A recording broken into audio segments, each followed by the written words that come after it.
Today, we're diving into something that honestly changed the way I think about money: Warren Buffett's investment strategy. Now, I know what you might be thinking. Warren Buffett, the billionaire guy? What does his strategy have to do with me? And that's exactly why I wanted to do this episode, because here's the thing. Buffett didn't start rich. He didn't have some secret algorithm or insider trading scheme.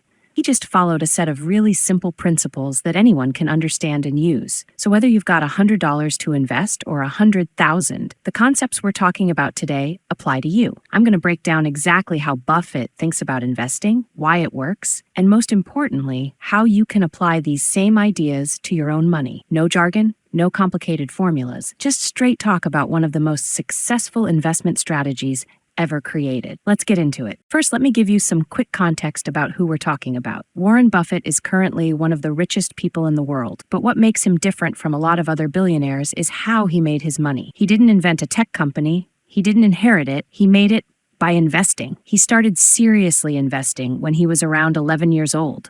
Yeah, 11, and he's been doing it ever since. He's now in his 90s and still going strong. Buffett runs a company called Berkshire Hathaway, which is basically a holding company that owns parts of or entire businesses. And through this company, he's generated returns that have beaten the stock market year after year after year for decades. Here's what's really interesting, though. He's not doing day trading. He's not constantly buying and selling. He's not timing the market.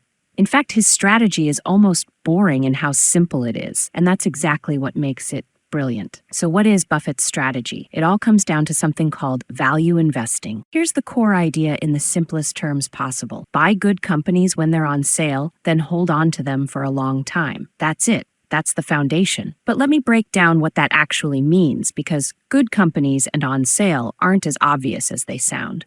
Buffett learned this approach from his mentor, a guy named Benjamin Graham. Graham taught him to think about stocks not as these abstract things you trade back and forth, but as actual pieces of real businesses.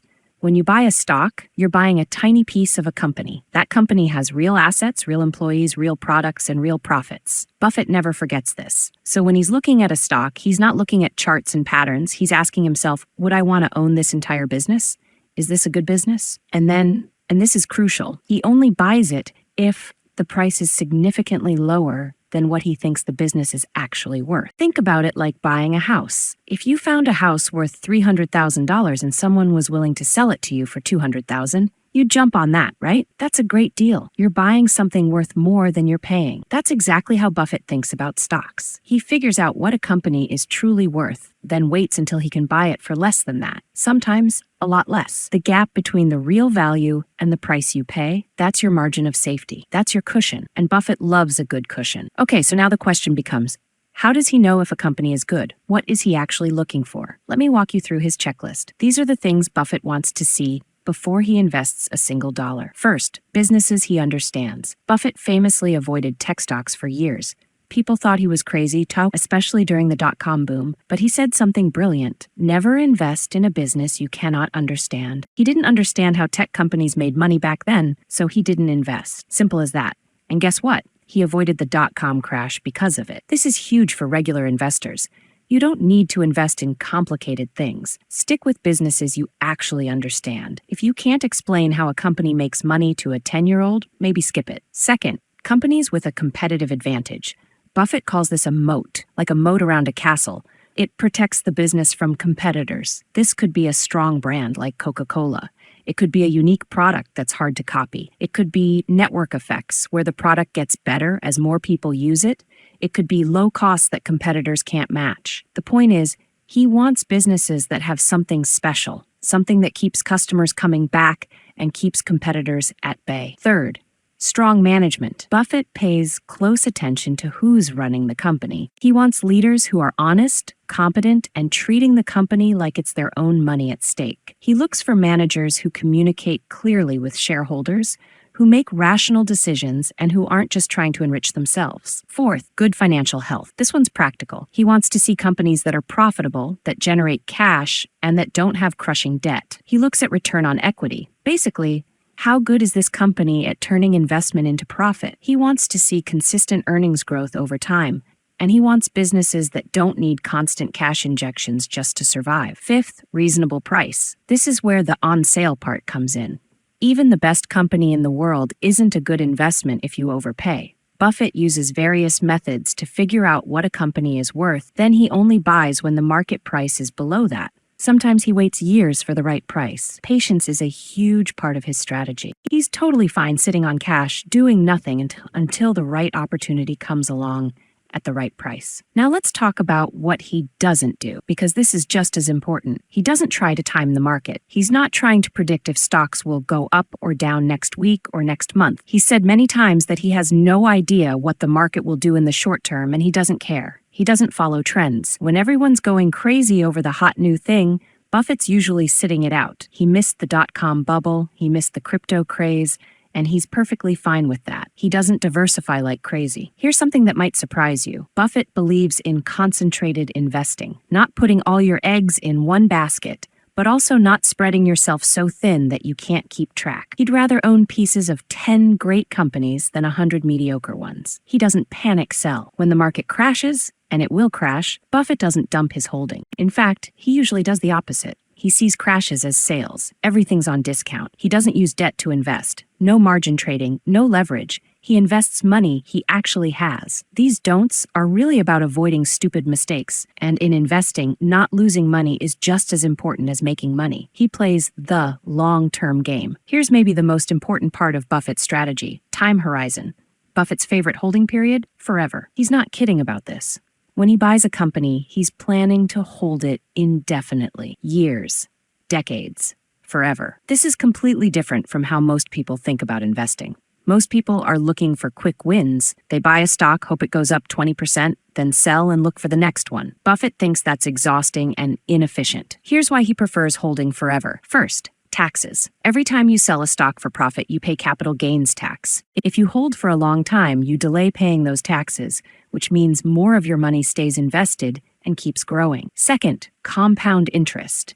Einstein allegedly called compound interest the eighth wonder of the world. When you hold good investments for a long time, you're not just earning returns on your original investment, you're earning returns on your returns. It snowballs. Buffett loves to use this example. If you invested $10,000 and earned 10% every year, in 10 years, you'd have about $26,000. Not bad. But in 30 years, you'd have over $174,000. Same investment, same return rate, just more time. That's the power of compounding. Third, quality reveals itself. Good businesses get better over time. They grow, they strengthen their moat, they increase their earnings. If you sell too early, you miss out on all that growth. There's this famous Buffett quote: "The stock market is a device for transferring money from the impatient to the patient." He's basically saying that most people lose money because they can't wait. They panic when prices drop, they get greedy and chase hot stocks, they're constantly buying and selling. Buffett just waits. He finds good companies, buys them at good prices, and then lets time do the work. All right, so that's the strategy. But how do you actually apply this if you're not Warren Buffett? Let me give you some practical takeaways. 1. Invest in what you know. Look at the products and services you use every day. Do you love a particular brand? Do you use a service that you think is amazing? That's a starting point. Research that company. Understand how they make money. That's way more useful than investing in something trendy that you don't understand. 2. Think long-term. Before you buy any stock, ask yourself, would I be comfortable holding this for 10 years? If the answer is no, don't buy it. This simple question will save you from so many bad decisions. 3. Be patient with prices. You don't have to buy right now. Keep a list of companies you like, figure out what you think they're worth, and wait for a good price. Sometimes the market panics and everything goes on sale. That's your opportunity. 4. Keep it simple. You don't need a complicated portfolio. A handful of strong companies you understand is better than dozens of random picks. Buffett's Berkshire Hathaway portfolio is pretty concentrated in his top holdings. 5. Ignore the noise. Turn off the financial news. Stop checking your stocks every day. All that daily volatility doesn't matter if you're holding for years. It's just noise that makes you nervous and leads to bad decisions. 6. Consider index funds. Here's something interesting. Buffett himself recommends that most regular people just buy low-cost index funds. He thinks trying to pick individual stocks is hard, and most people would do better just buying a broad market index and holding it forever. There's no ego in this recommendation. He's being honest. If you don't have the time or interest to really research companies, just buy the whole market and let it grow. 7. Only invest money you won't need. Never invest money you'll need in the next few years. The market goes up and down. If you might need the money soon, You could be forced to sell at a bad time. Only invest money you can leave alone for the long haul. So there you have it. Warren Buffett's investment strategy, demystified. Buy pieces of good businesses that you understand. Buy them when they're underpriced, and then hold them for a really long time. Don't panic. Don't chase trends. And don't try to be clever. It's almost boring how simple it is. But simple doesn't mean easy. It takes discipline. It takes patience. It takes the ability to ignore what everyone else is doing and stick to your principles. But here's the beautiful part. This strategy has worked for decades. Through recessions, through market crashes, through booms and busts. Because it's based on fundamental business value, not speculation or timing, you don't need to be a genius to follow these principles. You just need to be rational, patient, and disciplined. So if you're thinking about investing, or if you've been investing but feeling lost in all the noise, come back to these basics. They've created more wealth than probably any other investment strategy in history. Thanks for listening, everyone. If you found this helpful, share it with someone who's trying to figure out this investing thing. And remember, invest for the long haul, stay patient, and keep it simple. I'll catch you in the next episode.